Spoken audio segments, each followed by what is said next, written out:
atau kejadian yang mana berpotensi untuk menyebabkan kerugian. Itu yang dimaksud dengan bahaya. Sedangkan resiko yang memang kita bisa bahasanya mitigasi, bisa kita segera bisa kita prediksi, bisa kita cegah. Itu yang dimaksud dengan resiko. Nah, kemudian bagaimana caranya untuk menghindari yang namanya bahaya atau mengurangi yang namanya resiko? Ya, kita bisa menerapkan yang namanya Kikenyaji, memprediksi bahaya. Kalau di dunia driving disebutnya defensif. Kalau defensif lebih ke pencegahan, tapi kalau Kikenyaji memprediksi. Bagaimana seorang pengemudi atau bagaimana apapun aktivitasnya dia bisa memprediksi atau menilai kira-kira di depan kita itu ada potensi bahaya atau tidak. Ya, seperti itu, Bapak Ibu. Kemudian juga kita bisa belajar dari kejadian-kejadian yang sudah pernah ada dan kenapa hal itu bisa terjadi sehingga kita bisa menghindari hal tersebut. Ya. Nah, kemudian kalau secara analisa, mungkin Bapak Ibu sudah bosan mendengar yang namanya Bisbon, kemudian 5W1H atau 5W. Ya. Nah, dengan metode yang seperti ini kita bisa memecahkan suatu permasalahan. Ya. Contoh misalkan kalau yang namanya driver yang sudah berpengalaman, kadang dia dimintakan pendapatnya oleh rekan sejawatnya ketika ada permasalahan. Contoh, permasalahannya apa? Mobilnya slip. Dia nanya ke temannya, ini slip gimana nih? Ya. Artinya kalau misalkan tidak memiliki pengalaman dia nggak bakal bisa. Tapi kalau dia memiliki pengalaman pasti bisa kasih arahan. Nah, bagaimana dengan kita yang belum memiliki yang namanya pengalaman ketika ditanya kenapa bisa menjadi slip? Sehingga kan kalau kita tahu kenapa bisa terjadi slip, kita bisa kasih tahu solusinya, ya, tanpa harus ngalamin. Nah, ini contoh. Ketika ada permasalahan, kita bisa gunakan yang namanya Bisbon, mencari akar masalah atau root cause-nya, ya. Atau bisa menggunakan yang namanya 5W1H atau 5W. Kenapa? Ya, seperti itu. Oke. Kemudian ini contoh aja, ya. Ketika misalkan ada suatu permasalahan, kita lihat ada beberapa daftar permasalahan, misalkan ada 5 permasalahan di suatu corporate dan sebagainya. Kita ambil contoh 2, misalkan ada kejadian kren bulan kemarin itu jumlah bautnya patah, atau ada kejadian bautnya patah, ada kejadian yang namanya kecelakaan. Nah, idealnya memang secara aktual kondisinya tidak ada yang namanya baut patah, tidak ada yang namanya kecelakaan.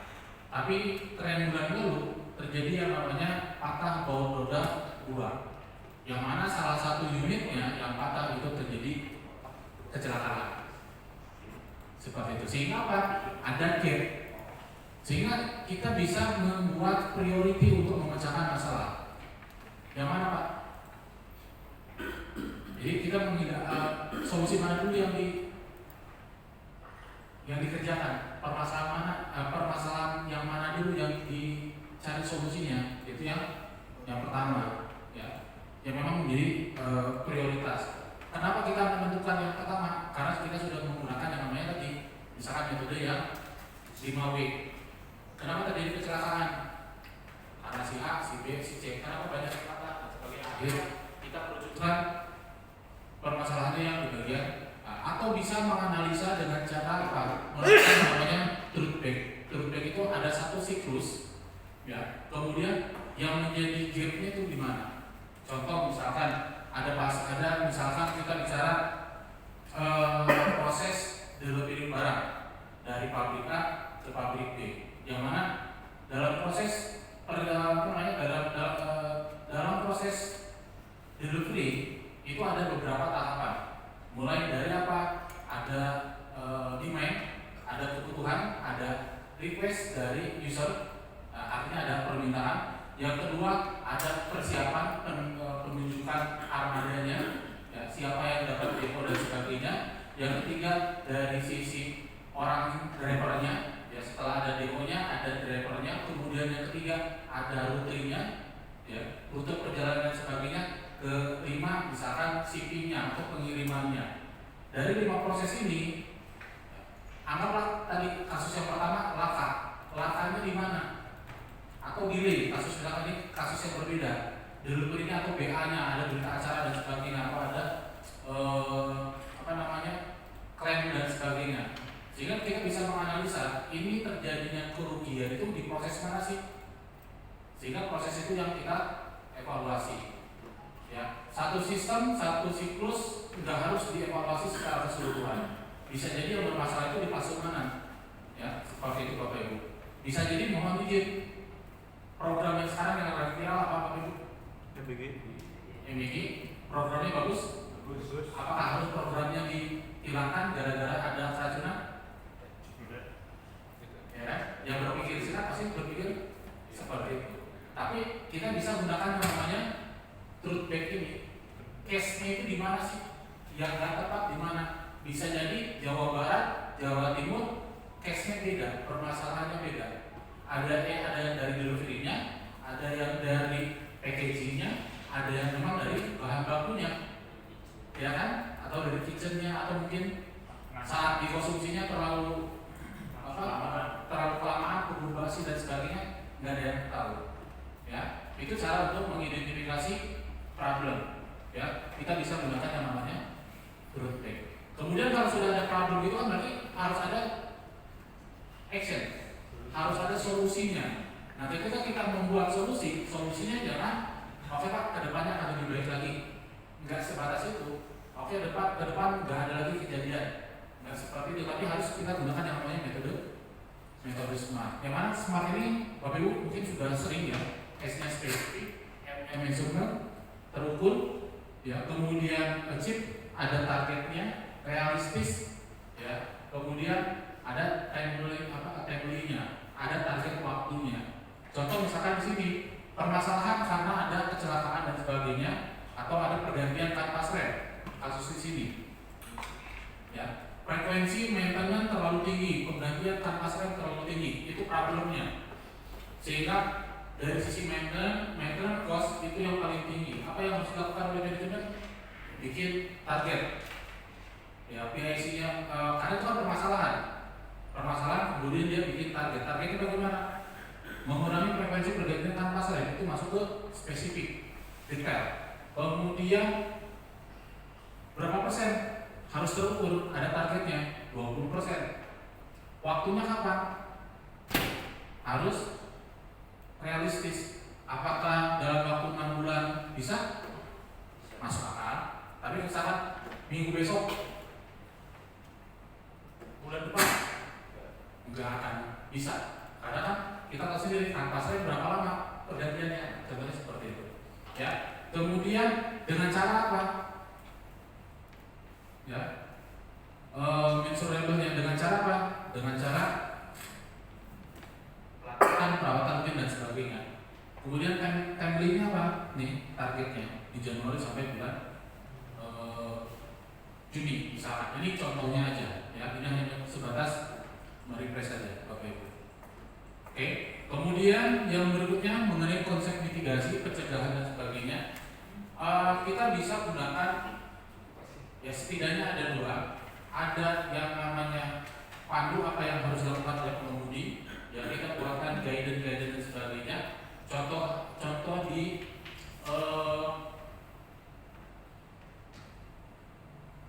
saya lupa lagi nama pulaunya itu, WDBN, Nikel. Itu ke Halmahera nyebrang ke pulau pokoknya belakang itu Gunung Lama. Ya. Nah, di situ juga sama. Si driver di mobilnya itu diberikan panduan apa yang harus dilakukan oleh pengemudi. Sampai segitunya Bapak Ibu. Jadi di dashboard, di kaca itu bukan hanya stiker-stiker yang ala-ala dan sebagainya, enggak, tapi memang di dalam mobilnya sudah ada guidance-nya, ya. Kemudian kalau Bapak Ibu main ke area di Sulawesi itu namanya, saya lupa lagi, Sorowako.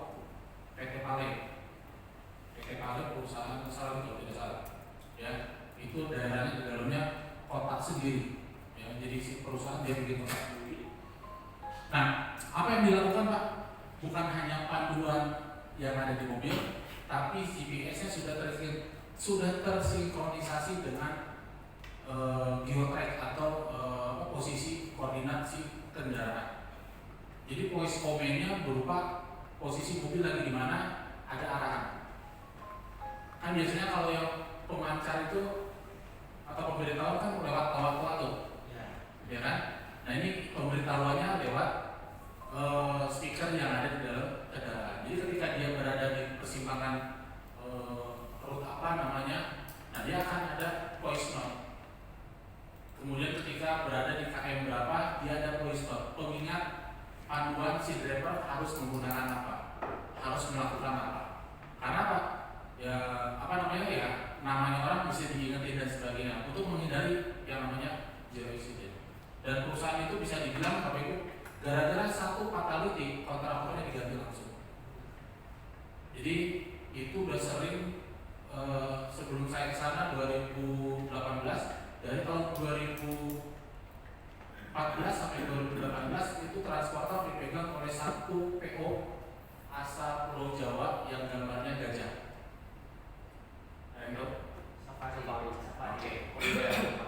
Ya kan? Itu. Kemudian gara-gara fatality langsung dihapus kontraknya, ganti vendor lagi. Nah, ketika kita masuk ke sana, salah satu customer kita pendampingan di sana ternyata sudah lebih canggih. Makanya saya tahu sudah ada voice command, bukan voice command ya, panduan untuk mencegah fatality dan sebagainya. Setiap koordinat itu ada suara bukan dari luar tapi di dalam. Jadi kalau bikin berisik orang, tapi yang berisik itu di dalam mobil, ya, secanggih itu. Ya. Nah, lain cerita ketika bulan lalu ke daerah Konawe. Nah, kalau di Konawe agak sedikit dia kalau ngasih solusi itu solusi yang instan. Accident terus dipasang yang namanya stop pump.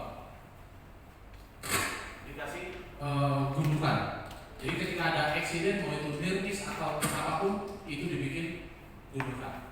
Nah, permasalahannya muncul sekarang banyak kaki-kaki yang rusak karena dikit-dikit gundukan lagi seperti itu, ya.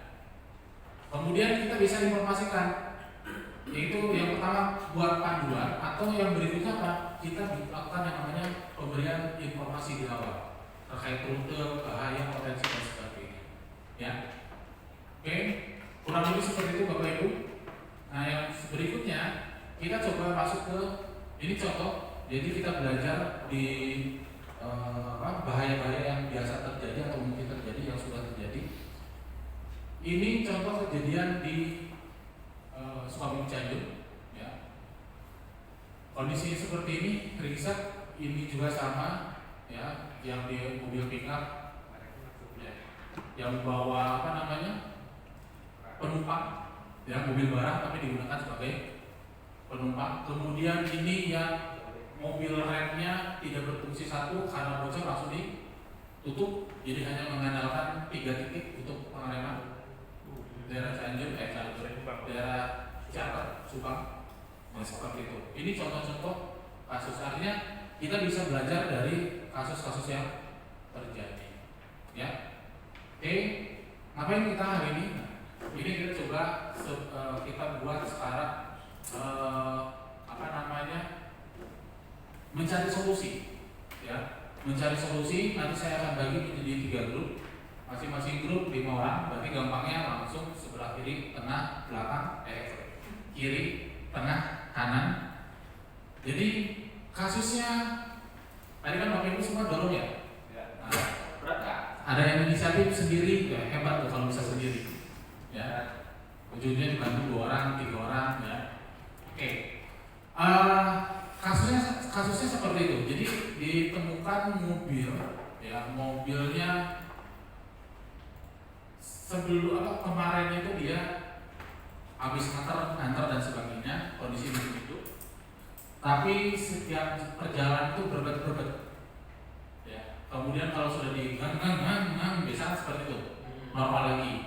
Terus jalan berbet, gaspol lagi, normal lagi, jalan lagi, nyampe garasi, keburu malam, mobilnya dimatikan. Besok pagi ketika mau ngantar lagi, kunci kontak on, nggak hidup. Solarnya ada? Ada. Indikatornya nyala? Nyala. Oke? Siap.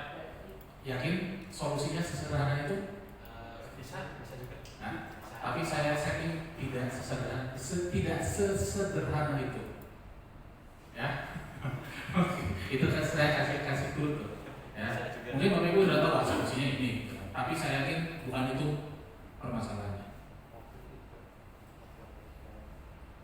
Ya, oke. Jadi silakan berdiskusi per kelompok. Kami berikan waktu ya 20 menit.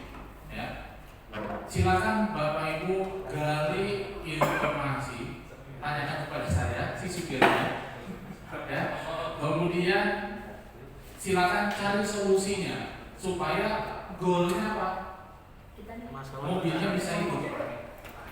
Ya, jadi silakan langsung silakan berdiskusi. Ya, waktunya oke di 20 menit kami selesai.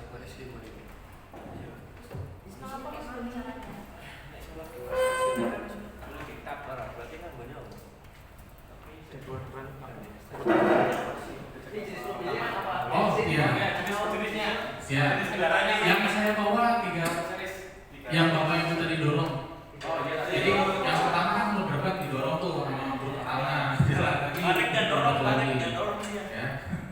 Nanti mobil yang tadi 300 series. Terakhir servis itu rutin, Bapak. Rutin. Itu saya kontak servis dengan dealer. Jadi waktunya servis, kebetulan saya pakai InnoConnect. Jadi ada call center yang infoin kalau waktu servis langsung servis. Bahan bakar yang digunakan? Pertamax karena kita nggak punya barcode, Pak. Kayak dokter banget. Bapak Muklis kayak dokter. Solarnya penuh, ya kan? Nggak pernah tuh karena saya manut sama Tuhan saya, nggak pernah ke garasi itu kosong. Harus isi minimal setengah tangki. Perbiasaan pemainnya, Pak. Kebetulan itu batangan saya, Pak. Makanya setiap malam saya tinggal mobilnya, jadi itu batangan saya. Sebelum diparkir semalaman, di jalannya apa? Itu di warung makannya Pak Anton. Ya, itu kurang lebih kan saya lapar tuh Pak, beli nasi goreng. Ya, itu kurang lebih 1 kilo. Itu nggak ada masalah. Normal. Belum parkir. Tapi sebelumnya selesai bongkar kan berobat saya gaspol, normal. Nah, pas jalan mulai kerucut lapar, mampir dulu warung makan, gampang hidupin. Habis itu jalan nyampe garasi, besok pagi mau hidupin nggak bisa. Tapi di starter bisa. Tapi nggak mau hidup. Ya, saya mikir ini gara-gara kemarin nih, kayaknya bertahap terus nih. Gara-gara berobat. Tapi nggak pernah kehabisan di tengah jalan. Oh enggak, makanya saya mikir kan, kok bisa sampai habis? Kalau sampai habis saya itu BBM-nya apa Pak? Bener dong? Iya. Bahan bakar tuh saya unlimited.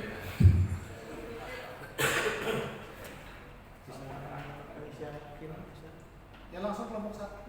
Jadi nanti dibahas dulu di sini, masing-masing grup silakan. Ya, permasalahannya penyebabnya nggak harus satu.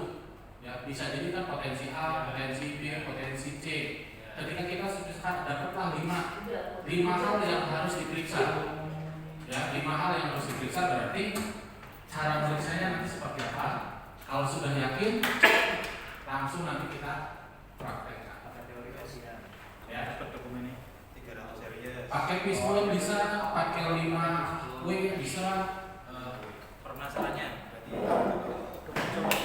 Permasalahannya saya guys. Yuk, mulai. Tulis. Permasalahannya cuma dari gunung Mudi, servis rutin. Ini dicatat dulu tadi laporannya servis rutin. Ini 300 Wajahnya itu. Bahan bakar, tambah dek. Berarti 5 W. Iya. Servis rutin. Oke, Bapak Ibu bisa menggunakan metode yang lain dulu Bapak Ibu. Diagram visual. Ya, Kan kalau sederhananya itu ada kultur, teknologi, vektor, people, kita bisa ganti. Kira-kira mesin tidak hidup penyebabnya apa? A. Sistem B, sistem C, sistem D. Misalkan elektrikal, bahan bakar, apalagi itu udara. Kelompok 2 udah selesai. Udah, Ya kan? Sudah. Pak tadi aki sudah dicek belum Pak? Kunci kotak kan nyala di kata. Tapi nggak salah mobil Pak ya? Cuma saya kan nggak tahu ngecek baterai kayak gimana. Oh gitu. Itu filter BBM udah pernah diganti Pak belum? Kenapa Pak? Filter BBM. Itu mesti Pak. Saya kontrak servis. Servisnya ini. Kontrak servis sama mobil, jadi nggak pernah telat, nggak pernah pakai barang kawin. Sebenarnya. Barang jadi. Bapak punya permen? Bapak punya permen? Anak saya Pak.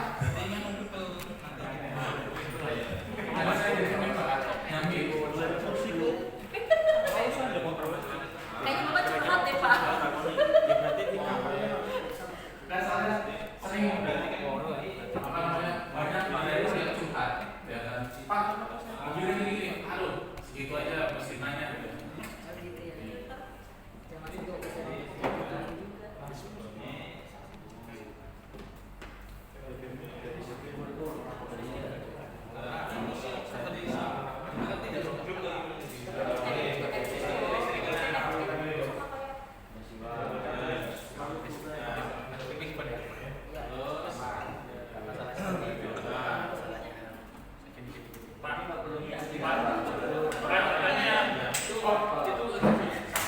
Silakan. Kan katanya bahan bakarnya unlimited.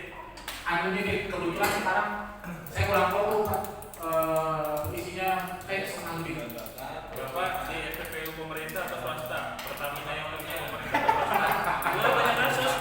Banyak kasus loh. Oke. Pertamina Pak. Iya, Pertamina. Pertamina. Swasta punya pemerintah kan ada. Kebetulan isinya ya Pertama aja. bukan retail Pak, bukan retail. Tidak biasa. Cuma saya nggak tahu Pak. Ya benar. Pokoknya saya mengisi soal aja lah. Ya. Pak, sebelum istirahat kuncinya udah dimatiin belum Pak? Udah dimatiin karena kan si dokumen saya bawa ke rumah. Oh iya. Nah, Bapak bangun tidur udah mati Pak. justru saya mandi ke Xiaomi dulu Pak. Antara kali lepas dulu Pak. Pengalaman. Loh, kan tangannya ratus ya. Anu besok disik. Ini supir Pak.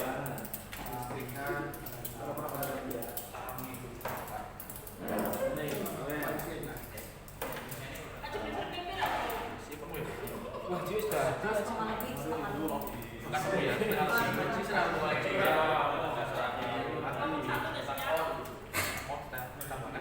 Baru juga 5 menit. Masih ada 15 menit.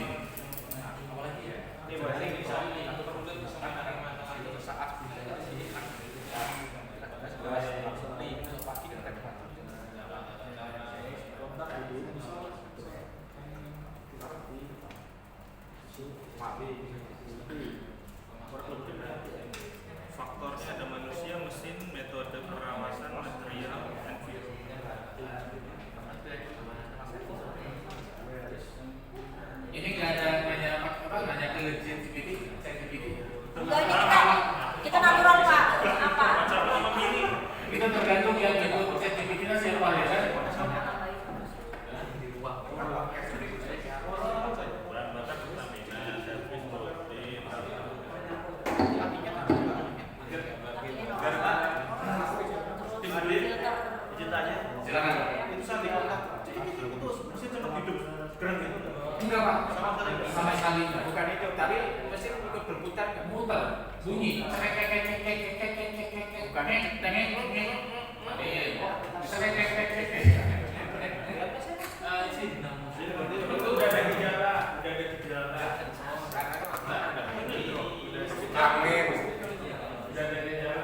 pas malam itu berbet saya keras oh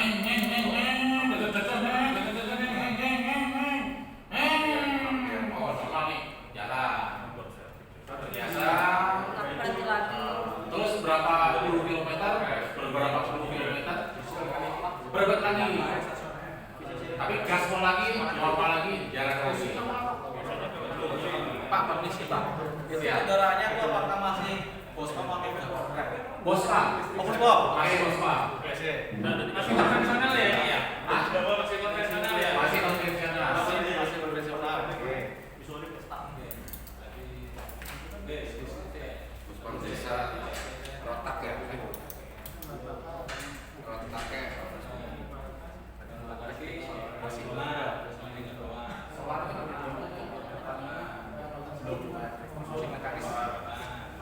Ini masih 200.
Menyesuaikan dengan siapa orang dia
Pak. Ya. Itu tadi dari saat Bapak masuk ke warung, training lagi. Iya, masuk tapi berut lagi. Tapi sampai berut lagi saya gaspol lagi, jalan lagi, sampai kerasi. Nah cuma barusan saya coba hidupin lagi Pak, nggak bisa kan? Nggak hidup. Saking seringnya, tahu-tahu nggak kena sama sekali, nggak bunyi sama sekali starternya. Ya, jadi nggak hidup. Ternyata pas kunci kontaknya, indikatornya nyala. Tapi nggak bisa. Apakah ini jadi nambah masalah? Training berapa kali berarti trainingnya? Tadi trainingnya lumayan banyak. Hidupin trainingnya saking lamanya training.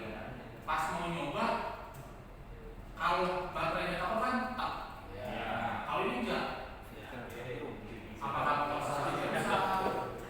Tanya Pak, itu servis all ini itu segala macam dilakukan di bengkel Dealer, deklarasi. Asumsi penguasaannya benar Pak ya? Benar. Kan pasti ganti ya. Mas, nah kalau pasti gantinya saya nggak ngerti ya. Ya kan, namanya dari dekat sama dealer kan. Gitu Pak. Asumsi benar.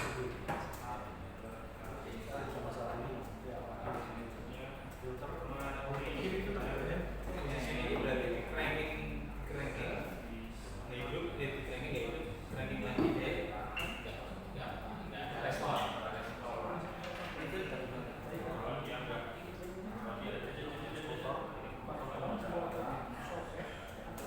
Ini kalau dilanjutin, saya paksain lagi, mungkin indikatornya mati. Berarti kan tadi permasalahannya yang pertama kan mobil tidak menghidupkan. Permasalahannya kalau saya nilai, Pak, kalau saya bunyi berarti sebenarnya sudah terjadi dari semalam yang berbet itu, ya kan? Jadi sebenarnya berbet ini nih, cuma saya nggak ngerti, ya sudah saya gaspol, mohon maaf, mungkin ini sementara doang, ya. Nggak taunya pas pagi-pagi mau ngidupin nggak bisa hidup, tapi bisa di starter, saya paksain aja starter. Di gaspol, kotak dan sebagainya tetap nggak hidup. Klakson, saya belum nyoba. Nggak ngerti tuh kalau klakson saya belum nyoba mencet klakson. Pak, malam itu hujan nggak Bos? Enggak Pak, terang Pak. Terang. Saking terangnya. Lanjut. Pas hari itu yang mati itu saat kontak di jalan itu ada indikator yang lewat Pak. Indikator nyala, semua nyala.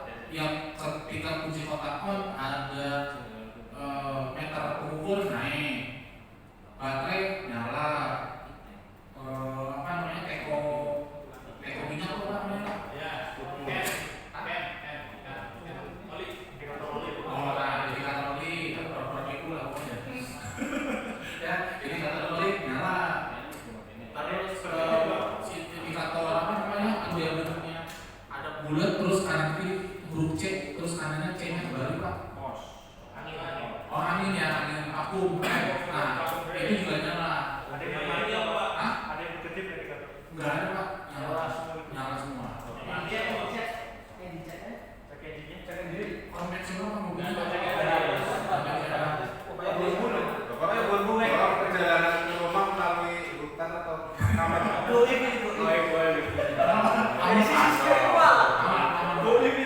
Ada melewati tempat-tempat yang akan nggak? Oh enggak Pak, biasa aja Pak. Yang nyala yang ada mistis. Iya. Polisi